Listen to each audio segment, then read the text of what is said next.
ఏపీలో అగ్రిగోల్డ్ సంస్థకు చెందిన 6,000 ఎకరాలను వెంటనే వేలం వేయాలని మంత్రివర్గ ఉపసంఘం నిర్ణయించింది. భూముల వేలం ప్రక్రియను వేగంగా ప్రారంభించాలని సిఐడి పోలీసు శాఖలను ఆదేశించింది. ఈ నెల 11 నాటికి విధి విధానాలు ఖరారు చేస్తామని మంత్రి నాదెండ్ల మనోహర్ తెలిపారు. ఈ స్థాయిలో గతంలో సహారాలో చూసాం మనం. దాని తర్వాత అగ్రిగోల్డ్ విషయంలో కూడా లెక్కలు చూస్తుంటే మనందరికీ కూడా చాలా సర్ప్రైజ్గా అనిపిస్తుంది.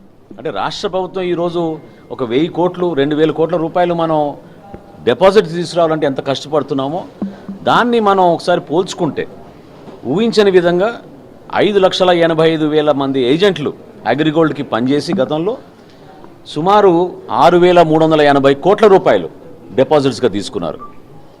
6,380 కోట్ల రూపాయల్లో ఆంధ్రప్రదేశ్లో 3,944 కోట్ల రూపాయలు డిపాజిట్లు సేకరించారు. ఇది నిజంగా చాలా బాధాకరమైన విషయం. ఇంకా పెద్ద విషయం ఏంటంటే ఇందులో పెద్ద స్కామ్ ఎక్కడ జరిగిందంటే ఏమని తీసుకున్నారు డిపాజిట్లు, వారికి భూమి ఇస్తామని, ప్లాట్లు ఇస్తామని, పాపం చిన్న చిన్న కుటుంబాలు ఎక్కువగా ఎంప్లాయీస్ వాళ్ళ జీతాల్లోంచి 20 నెలల్లో 50 నెలల్లో వాళ్ళు కట్టుకుంటామని వాళ్ళు ఒప్పందం కుదుర్చుకుని వాళ్ళకి ఒక భరోసా కల్పించి వీళ్ళు ఇస్తామన్నారు. యాక్చువల్గా వాళ్ళు ప్రామిస్ చేసి ఏదైతే డిపాజిట్లు కట్టించుకున్నారో ప్లాట్ల కోసం 18,57,249 అంటే 18,57,290 మందికి వీళ్ళు ప్లాట్లు ఉన్నాయని వీళ్ళకి చెప్పి డిపాజిట్లు తీసుకున్నారు. కానీ వాస్తవంగా ఆడిట్ చేస్తే మాత్రం చాలా ఆశ్చర్యకరమైన విషయం ఈరోజు బయటకు వచ్చింది.